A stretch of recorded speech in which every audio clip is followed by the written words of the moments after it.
2-3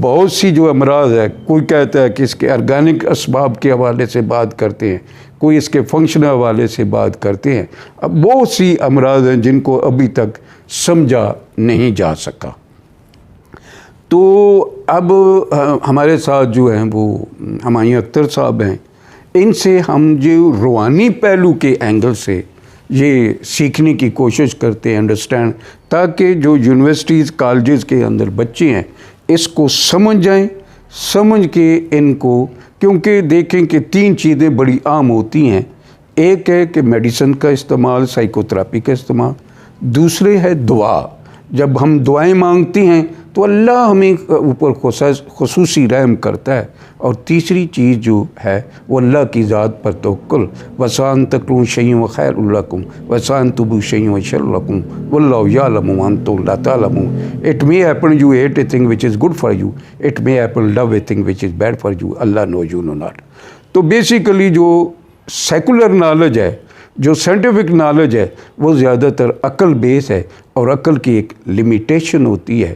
اور جو روحانی علم ہے، یہ سچی بات ہے، یہ ایک ان لمیٹڈ سے ہے. اور ہمارے پاس جو ہمایوں اختر صاحب ہیں، الحمدللہ ان کو بہت کمانڈ ہے اس حوالے سے، اور یہ ہمیں رہنمائی کرتے ہیں کہ تعویذات کے بارے میں اور شیطان کے بارے میں یہ کس طرح ہماری زندگیوں پر اثر انداز ہوتا ہے.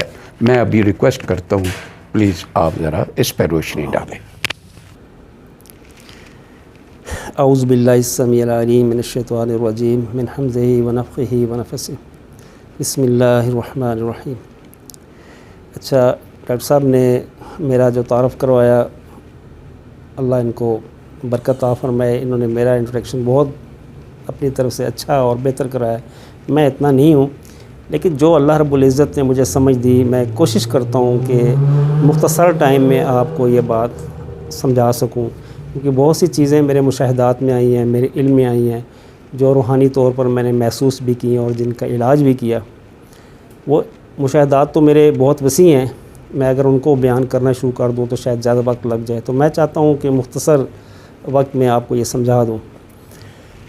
دیکھیں، جادو جو ہے وہ تو برحق ہے، یعنی برحق سے مراد کہ ایک عمل ہے، اور جس کا ذکر اللہ نے قرآن میں کیا. حق تو اللہ کی ذات ہے، لیکن ایک لفظ عام استعمال کی جاتا ہے، مجھ سے بھی نکل گیا. لیکن جادو ایک الگ عمل ہے، اس کے پیچھے انسان اور جنات دونوں ملتے ہیں تو یہ وارد ہوتا ہے، یہ عمل میں آتا ہے. دوسرے نمبر پر ویسے ہی جنات کی مداخلت ہوتی ہے، عمل داخل ہوتا ہے ہماری زندگیوں میں، چھیڑخانیاں ہوتی ہیں، پریشان کرتے ہیں. جادو کا جو ذکر ہے وہ تو اللہ رب العزت نے، یعنی سورہ بقرہ کی آیت نمبر 102 کے اندر اللہ نے ذکر کیا اس بات کے. اور خاص طور پر سلیمان علیہ السلام کے بارے میں، جو اس وقت کے جو لوگ تھے وہ یہ کہتے تھے کہ سلیمان علیہ السلام جو ہیں وہ اللہ کے نبی نہیں بلکہ ایک جادوگر ہیں، اور اپنے جادو کے ذریعے سے انہوں نے جنات پر اور ہوا پر اور چرند پر جو ہے کنٹرول اختیار کیا، حاصل کیا ہوا. اب اللہ نے اس بات کو سمجھایا، بتایا، اور اس سے اگلی آیت میں جو اللہ نے بتایا کہ جادو کے اثر سے ہوتا کیا ہے، اور جادو کا جو سب سے بڑا کام ہے جو جادوگروں کا، جن سے ان کو خوشی ہوتی ہے، جس سے ان کا جو بڑا جد امجد ہے، جسے ابلیس کہا جاتا ہے، جس عمل سے وہ خوش ہوتا ہے، اللہ نے اس کو بیان کیا ہے تاکہ ہم اس عمل سے بچ جائیں. وہ عمل یہ ہے کہ اللہ نے اس کو ذکر کیا کہ فَيَتَعَلَّمُونَ مِنْهُمَا مَا يُفَرِّقُونَ بِهِ بَيْنَ الْمَرِّ وَالزَّوْجِ وَمَا هُمْ بِالضَّارِّينَ إِلَّا بِإِذْنِ اللَّهِ. وہ یہ چاہتے ہیں کہ میاں اور بیوی کے درمیان جدائی ڈالیں اور تکلیف اور ایذا دیں، اللہ بِإِذْنِ اللہ، مگر جتنا اللہ چاہے گا. اس کا مطلب ہے کہ شیطان یہ عمل کرتا ہے، اور یہ عمل ہوتا ہے کہ میاں اور بیوی کے درمیان میں جادو کے ذریعے سے لڑائیاں ہوتی ہیں اور نفرتیں پیدا ہوتی ہیں. اچھے خاصے ہنستے مسکراتے چہرے جو ہے وہ ایک دوسرے کو دیکھنا پسند نہیں کرتے، یہ جادو کی وجہ سے ہوتا ہے. اور پھر یہ لڑائیاں چھوٹی بڑھتی رہتی ہیں، دلوں میں یہ باتیں ڈالتا جاتا ہے، وسواس ڈالتا جاتا ہے، اور پھر آہستہ آہستہ ایک وقت آتا ہے کہ میاں اور بیوی کے درمیان میں طلاق ہو جاتی ہے، دوری پڑ جاتی ہے. اور پھر جو بندہ جو شیطان یہ عمل کرتا ہے، شیطان اس کو جو ہے وہ آپ نے حدیث سنی ہوگی، بے شمار سنی کی، مجھے سنانے کی ضرورت نہیں، کہ اس کو پھر شاباش دیتا ہے، اپنے پاس بٹھاتا ہے، اپنا تاج اس کے سر پہ رکھتا ہے، یعنی یہ عمل ہے۔ اور اس کا سب سے بڑا جو نقصان جو ہوتا ہے وہ میاں اور بیوی کو جدا کر دینا، اس لیے کہ میاں اور بیوی کا جو رشتہ ہے وہ کائنات کے اندر سب سے پہلا رشتہ ہے۔ باقی سب رشتے میاں اور بیوی کے بعد کے ہیں، پہلا جو رشتہ قائم اللہ نے کیا ہے وہ میاں بیوی کا رشتہ ہے، اس کے بعد ماں باپ ہیں، بہن بھائی ہیں، سارے رشتے ہیں۔ تو اس لیے یہ بہت ہی اہم رشتہ ہے جس کو جدا کرنے کے لیے یہ کرتا ہے۔ دوسری چیز جو ہے اس سے اور بھی نقصانات ہیں، جیسے ڈاکٹر صاحب نے کہا کہ بھئی ہماری جو اس میں سائیکالوجی میں جو پڑھایا جاتا ہے، جو ہمارے مشاہدات میں چیزیں آئی ہیں کہ ہم انسان کی جو کیمسٹری ہے اس سے جو اس کے اندر جو کیمیکلز پیدا ہوتے ہیں اس سے جو یہ مرض پیدا ہوتے ہیں، انسان کے تھاٹس ہیں، اس کے بیہیویئر ہیں، اس کے ارد گرد کا جو ماحول ہوتا ہے وہ اس پر اثر انداز ہوتا ہے۔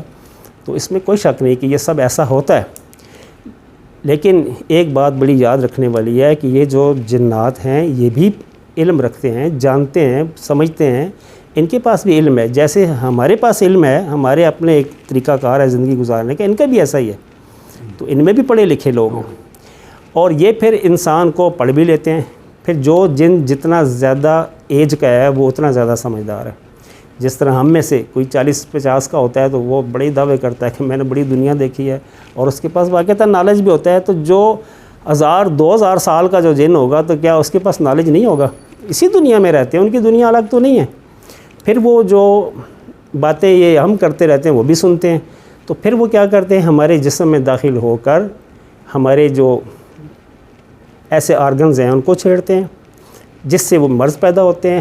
ہماری سوچ جو تھاٹس ہیں ہماری ان کو چینج کرتے ہیں، جس کا اللہ نے قرآن میں ذکر کیا سورہ ناس کے اندر کہ الذی یوسوس فی صدور الناس من الجنۃ والناس۔ اس کا مطلب ہے کہ یہ دلوں میں وسواس ڈالتے ہیں، اور وہ وسواس یعنی خیالات، سوچیں جو ہم سوچتے ہیں نا، ہم کہتے ہیں ہم نے سوچا، ہم نے نہیں سوچا ہوتا۔ بہت سی ایسی باتیں جو ہم غلط سوچ رہے ہوتے ہیں ہوتی وہ شیطان کی طرف سے ہیں، اور اس کا تذکرہ کون کر رہا ہے؟ اللہ خود کہہ رہے ہیں کہ یہ دلوں میں وسوسے ڈالتے ہیں، چاہے وہ انسانوں میں سے ہو یا جنوں میں سے ہو، یہ دونوں یہ کام کرتے ہیں۔ تو وہ پھر جو وسوسے ڈلتے ہیں، مثال کے طور پر ایک شخص کہتا ہے جی کہ سوچتا ہے بار بار کہ یہ مجھے فلاں شخص نقصان دے گا، مجھ پر جادو ہو گیا، جادو ہو گیا۔ جب وہ بار بار کہتا ہے تو پھر وہ وہی کچھ ہو جاتا ہے، اس لیے کہ وہی کیمیکل جس کے بارے میں سوچتا ہے تو ہمارے دماغ کے اندر جو گلینڈز ہے وہ اسی کیمیکل کو پیدا کرتا ہے، اور جب وہ بار بار سوچتا ہے تو وہی کیمیکل پیدا ہوتا ہے۔ جب وہ کیمیکل پیدا ہوتا ہے تو ہمارے جسم پر اس کے وہی اثر ہوتا ہے۔ تو اس طرح وہ مرض جو ہے وہ پھر آہستہ آہستہ ہماری باڈی کے اندر وہی کیمیکل سرایت کر جاتا ہے، اس کی مقدار زیادہ ہو جاتی ہے، پھر ہم جو ہے بیمار ہو جاتے ہیں۔ لیکن اس کے پیچھے ظاہری اسباب بھی ہیں، لیکن زیادہ تر جنات ہیں، کیونکہ میرے رب نے کہہ دیا، اور ہر انسان کے ساتھ ایک شیطان ہے۔ اس کی دوسری دلیل یہ ہے ہر انسان کے ساتھ ایک شیطان پیدا ہوتا ہے۔ تو اللہ کے نبی صلی اللہ علیہ وسلم نے اس بات کو بتایا۔ جب آپ یہ بات اپنے صحابہ سے کہہ رہے تھے تو ایک صحابی کھڑے ہو گئے، انہوں نے کہا اللہ کے نبی کیا آپ کے ساتھ بھی ہے شیطان؟ آپ کے ساتھ بھی ہے؟ تو آپ نے فرمایا ہاں میرے ساتھ بھی ہے، لیکن اللہ نے اس کو میرا مطیع کر دیا ہے، اور یہ مجھے ما سوائے خیر کے کوئی کام نہیں کہتا، کوئی بات مجھے نہیں کہہ سکتا۔ لیکن یہ صرف ان کا خاصہ ہے، لیکن ہمارے ساتھ تو وہی معاملہ ہے کہ ہمیں وسوسے بھی دیتا ہے۔ اسی طرح نماز کے اندر وسوسے ڈالتا ہے۔ ہماری نماز میں کھڑے ہوتے ہیں، اللہ کی جب عبادت کرتے ہیں، اس کے قریب ہونا چاہتے ہیں تو وہ پھر بھی ہمارے ڈسٹرب کرتا ہے۔ اب وہ ڈسٹربنس کیسے کرتا ہے؟ کوئی ہمیں کچھ چونٹیاں تھوڑی کاٹتا ہے، دھکے تھوڑی دیتا ہے۔ وہ کیا کرتا ہے؟ وہ خیالات کا سلسلہ شروع کرتا ہے، اور رسول اللہ صلی اللہ علیہ وسلم نے اس کا نام خنزب بتایا، یعنی اس شیطان کا جو صرف نماز کے اندر ڈسٹربنس پیدا کرتا ہے، اس کا آپ نے کہا اس کا نام خنزب ہے، اور اس کی ڈیوٹی یہی ہے کہ وہ نماز میں آپ کو وسواس ڈالے۔ اور اس کے بچنے کا طریقہ بھی اللہ کے نبی صلی اللہ علیہ وسلم نے ہمیں بتا دیا کہ جب یہ ایسے خیالات نماز کے دوران آئیں تو آپ اپنی بائیں طرف منہ کر کے تھتکاریں، 3 دفعہ تھو تھو تھو کریں، اور اعوذ باللہ من الشیطان الرجیم پڑھیں، تو آپ کا وسوسہ ختم ہو جائے گا، چونکہ وہ پیچھے ہٹ جائے گا۔ اس کا مطلب وہ قریب تھا تو وسوسہ آیا، جب آپ نے تھتکارا تو یہ تھتکارنا اس کے لیے تیزاب ہے، اس کو شدید تکلیف ہوتی ہے، بھاگ جاتا ہے، اور اللہ کا جب نام لیا تو پھر کیا ہوتا ہے؟ انسان پھر یکسوئی کے ساتھ اپنی عبادات کو مکمل کرتا ہے۔ تو اس کا مطلب ہے کہ اس سے ثابت ہوا کہ یہ چیزیں موجود ہیں۔ جس طریقے سے یہ نماز میں وسوسے ڈالتا ہے، اسی طریقے سے یہ ہمارے جسم کے اندر داخل ہو کے ہمارے دماغ میں کنٹرول کرتا ہے، اور اس کنٹرول کر کے ہمارے ان سسٹم کو ڈسٹرب کرتا ہے جو ہماری باڈی کو چلاتے ہیں۔ یہ دماغ ہمارا ہیڈ کوارٹر ہے، اور یہیں سے کیمیکل بھی پیدا ہو کے ہمارے جسم میں ریئیکٹ کرتا ہے، تو اس کو یہ کنٹرول کرتا ہے۔ جو وہ سرکٹ ہیں ان کو، جو سرکٹ ہیں ان کو بھی ڈسٹرب کرتا ہے، چھیڑتا ہے، بعض جگہ تو بلاک کر دیتا ہے، یعنی آپ کی وینز ایسی بلاک کر دے گا کہ آپ کی جو بلڈ سرکولیشن ہے یا وہ پیغام رسانی کا جو ذریعہ ہوتا ہے، جیسے کہ بعض دفعہ کہتے ہیں بھئی نیچے والا دھڑ جو سن ہو گیا، ٹانگ سن ہو گئی ہے، کام نہیں کر رہی، تو اس نے وہ ڈسٹرب کر دیا، بیچ میں سے بلاک کر دیا۔ تو یہ باقاعدہ یہ بات ایسے ہی ہے۔ تو اس میں آپ میڈیکلی لوگ علاج کرواتے ہیں، میڈیسن بھی کھاتے ہیں، کئیوں کو شفا مل جاتی ہے اور اکثریت کو نہیں ملتی۔ اب اس پر اگر اللہ کا کلام پڑھا جائے، اس پہ دم کیا جائے، تو اس دم کی جو ریز ہیں، جو تھاٹس ہیں، وہ ساری کی ساری اس بندے کی، اور اس ریز جو ہیں یہ اس کو تکلیف دیتی ہے، جس سے وہ بھاگ جاتا ہے۔ جب وہ بھاگتا ہے تو بندہ شفا پا جاتا ہے، یعنی اس سے درد، کہتا ہے مجھے درد ہے، پھر کہتا ہے مجھے درد ختم ہو گیا، یعنی یہ اس کی فیلنگ ہوتی ہے۔ تو باقاعدہ اس کا علاج، اگر کوئی مرض ایسا ہو چکا ہے کہ جو پرانا ہو چکا ہے، تو اس کا پھر میڈیکل علاج بھی ساتھ چلتا ہے۔ ایسا ممکن نہیں ہے کہ ایک مرض پیدا ہو چکا ہے اور آپ صرف دم سے اس کا علاج کریں، اس کے پھر دونوں علاج چلتے ہیں۔ اگر جسم کے اندر مرض پیدا ہو چکا ہے تو اس مرض کا بھی علاج ہوگا اور ساتھ روحانی علاج بھی ہوگا۔ جب وہ خبیث پیچھے ہٹے گا تو میڈیسن اثر کرنا شروع کر دیتی ہے۔ 3 چیزیں وہ کون سی ہیں جس کی وجہ سے جو ہے نا ان کے جو تعویذات اور ان کے شیطانوں کے زیادہ اثرات مرتب ہوتے ہیں؟ شیطان کے جو اثرات ہیں وہ کن لوگوں پر زیادہ؟ ان لوگوں پر زیادہ ہوتے ہیں۔ ایک تو یہ ہے جیسے بتایا نا کہ ایک شخص ہے جو بیٹھا ہوا ہے، جس نے مختلف چلے کر کے غلط قسم کے چلے کرتا ہے اور شیاطین کو وہ قابو کر لیتا ہے، اور پھر شیاطین کے ذریعے وہ پھر انسانوں کو تنگ کرتا ہے۔ لوگ جاتے ہیں اس سے تعویذ لیتے ہیں، پیسے دیتے ہیں، اور وہ تعویذ دیتا ہے۔ وہ تعویذ گھر میں جب آتا ہے تو وہاں سے پھر وہ اس کے پیچھے وہ جن جس کی وہ ڈیوٹی لگاتا ہے وہ آ جاتا ہے، اور پھر وہ تنگ کرتا ہے۔ اب وہ تنگ ویسے نہیں کر سکتا، وہ بھی موقع کی تلاش میں رہتا ہے۔ یہ ڈاکٹر صاحب اس طرح ہوتا ہے کہ یعنی ہر حالت میں وہ کبھی قریب نہیں آ سکتا۔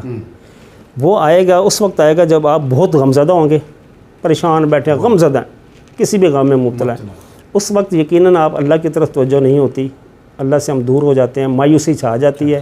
تو اس موقع پر اس کا ہمارے جسم میں داخل ہونا آسان ہو جاتا ہے۔ دوسرے نمبر پر خوف زدہ، جب ہم کسی چیز کا بھی نا خوف، وہ کوئی گزر گیا، کوئی آ گیا، سائیکالوجیکل بھی ہوتا ہے بعض دفعہ، ایسے بندے کو خیال آتا ہے، ایسے لگتا ہے جیسے کوئی گزر گیا ہے۔ جنات بھی ہوتے ہیں، لیکن بعض دفعہ ویسے بھی وہم ہو جاتا ہے بندے کو، کیونکہ باتیں سن سن کے، وہ پڑھ کے، دیکھ کے وہ سمجھتا ہے کہ شاید میرے ساتھ بھی جنی ہے۔ تو اس کے ساتھ بھی جب معاملہ ہوتا ہے، وہ کیا ہوتا ہے، پھر خوف میں مبتلا ہو جاتا ہے۔ وہ ذرا سا کچھ ہوتا ہے تو وہ کہتا ہے اوہ کچھ گزر گیا۔ اب وہ خوف جب اس کے دل میں آیا، اس وقت وہ ویک ہو چکا ہے۔ جب وہ ویک ہوتا ہے تو اس وقت پھر اس کے جسم میں داخل ہونا اس کے لیے آسان ہوتا ہے۔ اسی طریقے سے بہت زیادہ خوشی، یعنی کوئی خوشی کی خبر مل گئی، شادی ہے، جیسے اکثر دیکھا ہے کہ شادیوں کے اندر یا انتہائی خوشی کے اندر ہم کیا کرتے ہیں، ہم ہر وہ کام کرتے ہیں جو اللہ کی نافرمانی والا ہوتا ہے۔ بالکل صحیح۔ پھر ہم یہ خوشی حالانکہ اللہ کی طرف سے ہوتی ہے، اس کو خوش نہیں کرتے، لیکن اپنے نفس کو خوش کرتے ہیں، اور اس خوشی میں ہم بے جا پیسہ لوٹاتے ہیں اور غلط کام کرتے ہیں، سب کو پتہ ہے۔ تو 3 موقع ہیں، خوف زدہ، غم زدہ اور بہت زیادہ خوشی۔ ان 3 موقعوں پر یہ ہم پر غالب آتے ہیں، اور اگر کوئی غالب آ جائے، ایسا واقعہ بن جاتا ہے، تو پھر اسے چاہیے کہ وہ استغفار کرے اپنے گناہوں پر، اپنی کوتاہیوں پر، کہ اے اللہ یہ اس سے پہلے میرے ساتھ نہیں ہوا، تو نے حفاظت کی، شاید یقیناً مجھ سے کوئی غلطی ہوئی ہے جس کی بنیاد پر یہ مجھ پر غالب ہوا ہے۔ اللہ تو نے جیسے پہلے میری حفاظت کی ویسے آج حفاظت کر، اور میں اپنی کوتاہیوں پر، اپنی غلطیوں پر تجھ سے معافی چاہتا ہوں۔ یہ استغفار کرے، استغفار کرے گا، پھر وہ آیات، قرآنی آیات ہیں جس کے حدیث کے اندر بہت سی ملتی ہیں، آپ بک سے ڈھونڈ سکتے ہیں، وہ آیات پڑھیں۔ سورہ بقرہ کی آخری 2 آیات کے بارے میں صحیح بخاری کے اندر ہے، رسول اللہ صلی اللہ علیہ وسلم نے فرمایا کہ اگر کوئی بندہ ان 2 آیات کو پڑھ لیتا ہے تو وہ اس کی کفایت کرتی ہیں اس کو ہر تکلیف اور پریشانی سے۔ اور یہ اسپیشل اللہ نے اپنے نبی کو تحفہ دیا ہے، یہ سورہ بقرہ کی 2 آیات۔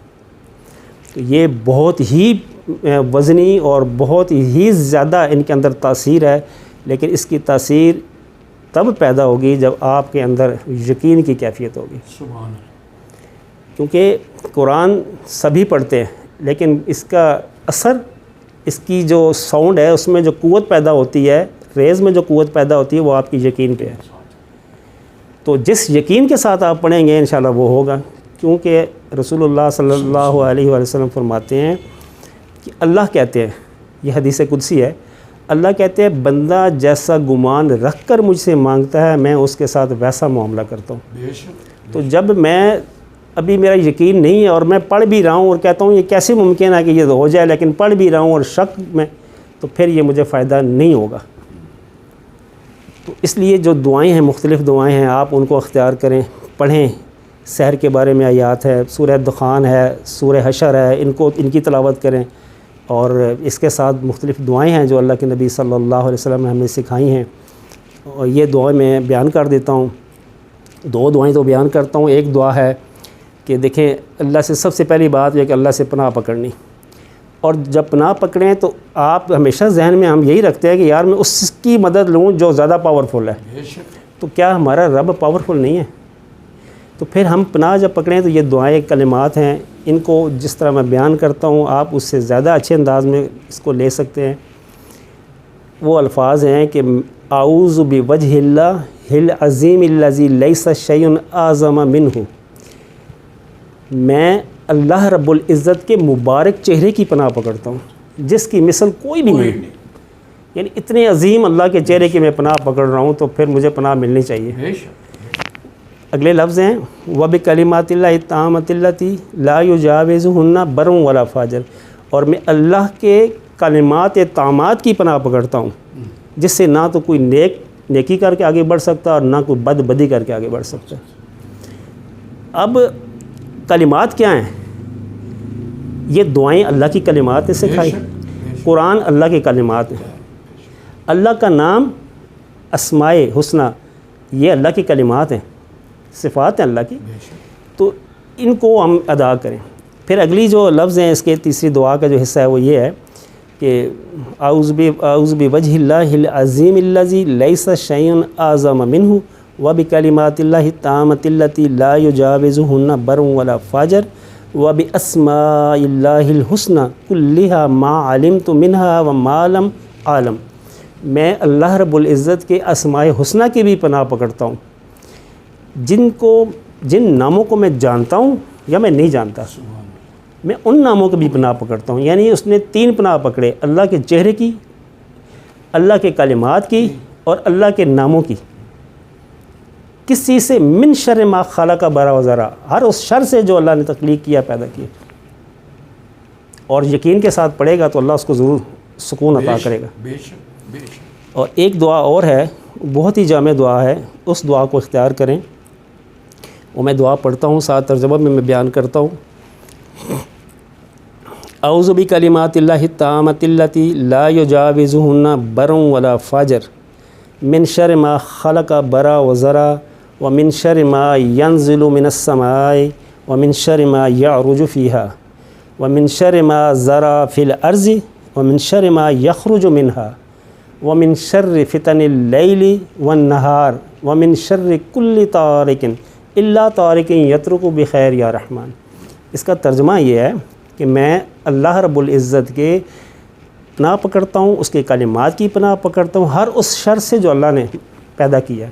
اور بھائیو یہ شر اللہ نے ہماری آزمائش کے لیے پیدا کی ہے. اور پھر بندہ کہتا ہے کہ اے اللہ میں اس شر سے بھی تیری پناہ پکڑتا ہوں جو آسمان سے نازل ہوتا ہے. وہ ینزل من السماء، جو آسمان سے نازل ہو رہا ہے، یہ بھی شر ہے، یہ بھی آزمائش ہے نا. پھر بندہ کہتا ہے اللہ میں اس شر سے بھی تیری پناہ پکڑتا ہوں جو نیچے سے اوپر کی طرف جاتا ہے، آسمان کی طرف جاتا ہے، یا رجفیہ، کہ جو نیچے سے اوپر جو شر جا رہا ہے میں اس سے بھی تیری پناہ پکڑتا ہوں. اور پھر ساتھ ہی بندہ کیا کہتا ہے؟ یہ کلمات سکھائے گئے ہیں کہ یہ کہو، اور ہم کہتے ہیں اللہ میں اس شر سے تیری پناہ پکڑتا ہوں زمین پر پھیلا ہوا ہے. سبحان اللہ. اور میں اس شر سے بھی اللہ تیری پناہ پکڑتا ہوں جو زمین کے نیچے سے نکل کے اوپر آ رہا ہے، جو چھپا ہوا ہے وہ شر بھی جو نکل کے اوپر آ رہا ہے، اللہ میں اس سے بھی تیری پناہ پکڑ. اور پھر اللہ نے سکھایا اس کو کہ میں اس شر سے تیری پناہ پکڑتا ہوں جو رات کا شر ہے، میں اس شر سے بھی تیری پناہ پکڑتا ہوں. اور اس صبح سے بھی، یعنی کہ صبح میں بھی جب صبح ہوتی ہے اس کے بعد پھر وہ دنیا کے وہ معاملات اور شر سارے وہ شیاطین وغیرہ بھی اور انسانوں کی شکل میں بھی اور جنات کی شکل میں جو پھیلے ہوتے ہیں، اللہ میں ان سے بھی تیری پناہ پکڑتا ہوں۔ اور پھر ساتھ ہی بندہ کہتا ہے، یہ کہتا ہے اللہ سے کہ اللہ مگر اس شر سے جو میرے لیے بہتر ہے، میری آخرت کے لیے بہتر ہے، یعنی ایسا شر جو مجھے تکلیف تو آئے گی لیکن میں اس پر صبر کروں گا تیری رضا کے لیے، یہ تو نے تیری رضا سے آیا ہے تو یقیناً تو مجھے شفا بھی دے گا اور اجر بھی دے گا۔ بے شک تو یہ دعائیں ہیں، یہ کلمات ہیں اللہ کے، ان کو اختیار کیا جائے۔ اور دوسری چیز جو میں بیان کرنا چاہ رہا ہوں، یہ بیان کرنا چاہ رہا ہوں کہ ایک تو جادو کے ذریعے ہوتا ہے اور ایک ویسے شیاطین آتے ہیں جو گھروں میں رہ رہے ہیں، بازاروں میں گھوم رہے ہیں، پارکوں میں گھوم رہے ہیں، جہاں ہم جاتے ہیں ہمارے بچے جاتے ہیں، جو بعض دفعہ جنگلات میں سے گزر رہے ہوتے ہیں، بعض دفعہ ہم یعنی قبرستان وغیرہ جاتے ہیں۔ تو اب یہ وہ شیاطین ہیں جو عام گھوم پھر رہے ہوتے ہیں، اب ان کی بھی انٹریپشن بعض دفعہ ہوتی ہے اور وہ ہماری کمزوری کی وجہ سے، وہ ہماری جو حالت کو جب ہم اس کے پاس سے گزرتے ہیں تو وہ دیکھتے ہیں کیا اس کا روحانی امیون سسٹم پاورفل ہے یا ویک ہے۔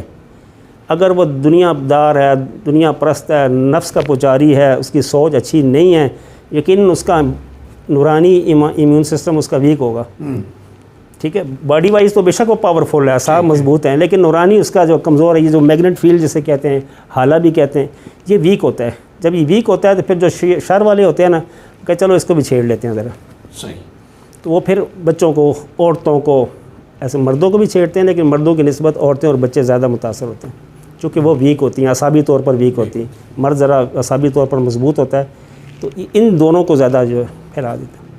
تو اس کے لیے بھی جو حفاظت کی دعائیں ہیں رسول اللہ صلی اللہ علیہ وآلہ وسلم نے سکھائی ہیں، وہ مختلف کتابوں میں ملتی ہیں، آپ جو ہے ان میں سے دیکھیں اور یہ دعاؤں کا اختیار کریں، دعاؤں کو ان کو پڑھا کریں تاکہ آپ اللہ کی پناہ میں رہیں۔ بے شک، دیکھیں صرف 2-3 چیزیں بیان کرتا ہوں میں اس کے بارے میں کہ اللہ نے ہمیں پیدا کیا، شر کو بھی پیدا کیا، لیکن ان سے حفاظت کے لیے ہمیں دعائیں بھی سکھا دیں۔ یہ کسی آدمی نے نہیں سکھائیں، یہ اللہ نے سکھائی ہیں۔ آپ نے فرمایا کہ جب بیت الخلاء جائیں تو یہ دعا پڑھ کے جائیں، اللہم انی اعوذ بک من الخبث والخبائث، کہ وہ وہاں رہتے ہیں، یقیناً رہتے ہیں، تبھی اللہ کے نبی نے کہا نا۔ اگر کوئی بندہ کہے میرا تو ٹوائلٹ بہت صاف ستھرا ہے، بہت ٹائلیں لگی ہوئی ہیں، یہاں تو کوئی نہیں ہوگا، لیکن یہ تو پھر ممکن ہی نہیں ہے۔ وہ تو ایسی جگہ پر تو خاص طور پہ رہتے ہیں، ہے ٹائلٹ ہے لیکن صاف ستھرا ہے، ہمارے لیے تو زیادہ اچھی جگہ ہے۔ تو یہاں جائیں، ان کے شر سے بچیں گے، تب بچیں گے جب آپ یہ دعا پڑھ کے جائیں گے، نہ وہ آپ کو دیکھ سکیں گے نہ وہ آپ کو چھیڑ سکیں گے۔ اسی طرح گھر سے نکلنے کی دعا سکھائی ہے، تو آپ گھر سے نکلنے کی چھوٹی سی دعا ہے وہ پڑھ لیں، وہ جو باہر کا جو شر ہے آپ ان کے شر سے بچ جائیں گے۔ بلکہ ایک روایت میں نے پڑھا ہے کہ جب بندہ گھر سے نکلنے کی دعا پڑھ لیتا ہے، بسم اللہ توکلت علی اللہ لا حول ولا قوت الا باللہ، تو وہ جو بندہ گھر سے نکلتا ہے تو دوسرے شیاطین جو ہے نا بھاگ کے اس کے قریب آتے ہیں، جو باہر ہیں، روڈوں پہ ہیں، ایک تو ہمارے ساتھ ہے نا، ایک روڈوں پہ ہے، ہجوم لگا ہوتا ہے، وہ بھاگتے ہیں، چلو آؤ اس کو پکڑتے ہیں، اس کو بہکاتے ہیں۔ تو یہ جو ہمارے ساتھ ہوتا ہے نا، یہ ان کو کہتا ہے کہ اس نے تو گھر سے نکلنے کی دعا پڑھ لی، اس پر تو اب میرا زور بھی نہیں چل رہا، تم اس پر وقت ضائع نہ کرو، کسی اور کو دیکھو۔ تو یہ اس کا فائدہ ہے۔ گھر سے جب باہر سے جب گھر آئیں تو گھر والوں کو السلام علیکم کہیں، سلامتی بھیجیں، دعا پڑھیں، وہ جو باہر والے اندر نہیں آ سکیں گے، آپ کی لڑائی نہیں ہوگی۔ ورنہ عموماً ایسا ہی ہوتا ہے کہ جب بندہ گھر سے باہر سے گھر آتا ہے تو آتے ہی بیوی برس پڑتا ہے، یہ کیا کپڑے کہاں پڑے ہیں، بچوں کو دیکھو یہ کیا کر رہے ہیں، یہ چیزیں تم نے نہیں سنبھالی، کھانا بھی تک نہیں بنایا، بجائے اس کے پوچھنے کے وہ لڑنا شروع کر دیتا ہے۔ اصل میں وہ اس کے ساتھ جو شر آر ہوتا ہے وہ اس کو ہر چیز بری کر کے دکھاتے ہیں، تو اس لیے لڑائیاں اور فتنے فساد برپا ہوتے ہیں۔ اسی طریقے سے ہمارے جسموں کے اندر مرض بھی پیدا کرتے ہیں اور پھر ہم پریشان ہوتے ہیں اور بجائے اس طبیب کی طرف جانے کے دنیاوی طبیبوں کی طرف دوڑتے ہیں، اور پھر سارا سال ساری زندگی دوائیاں کھاتے رہتے ہیں، ٹھیک نہیں ہوتے، اس کے پاس نہیں جاتے کہ اس نے میرا علاج کیا رکھا ہے۔ یعنی ہمارا جسم 2 چیزوں پر، ایک ہمارا یہ مادی جسم ہے اور ایک اس کے اندر ایک روح ہے۔ جیسے ہمارا جسم بیمار ہوتا ہے اور اس کے لیے میڈیسن کی ضرورت پڑتی ہے، تو اسی طریقے سے ہماری جو روح ہے وہ بھی بیمار ہوتی ہے۔ جب ہم عبادات نہیں کرتے، گناہوں کو کثرت سے کرتے ہیں تو یہ روح بیمار ہوتی ہے، تو اس کا علاج اللہ نے اوپر سے آسمان سے نازل کیا ہے۔ وہ استغفار ہے، درود ابراہیمی ہے، قرآن کی تلاوت ہے، اذکار ہے، اللہ کو پکارنا ہے، یہ اس کی صحت کے لیے۔ دیکھیں یہ جسم جو ہے ہمارا جسم، یہ مادی جسم ہے، اس کی ضرورت کی ہر چیز اللہ نے زمین سے پیدا کی. ہمارا لباس ہے، ہمارا کھانا ہے، ہماری میڈیسن ہے، ہر چیز زمین سے پیدا کی. اسی طرح روح اوپر سے آئی ہے تو اللہ نے اس کے علاج کے لیے اوپر سے نازل کر دیا ہے، قرآن کو نازل کر دیا، دعاؤں کو نازل کر دیا، اپنا ذکر نازل کر دیا. میرا ذکر کرتے رہو گے تو اگر آپ ان چیزوں سے بچنا چاہتے ہیں تو اسلام کو فالو کریں، اسلام کی دعائیں، اور ساتھ اس کے اپنے گناہوں پر شرمندگی اور استغفار کریں. وضو میں رہیں، استغفار کریں کثرت کے ساتھ، اور اللہ کے نبی صلی اللہ علیہ وسلم پر درود بھیجیں. اس لیے یہ میں اپنی طرف سے نہیں کہہ رہا، بلکہ اللہ رب العزت قرآن میں یہ بات کہتے ہیں، ان اللہ و ملائکتہ یصلون علی النبی یا ایھا الذین آمنوا صلوا علیہ وسلموا تسلیما، کہ اللہ کہتے ہیں میں اللہ اور میرے فرشتے درود بھیجتے ہیں نبی پر، اے ایمان والو تم بھی میرے نبی پر درود بھیجو. یہ اللہ کا حکم بھی ہے، اللہ کی چاہت بھی ہے، اللہ کا اپنا ذاتی عمل بھی ہے.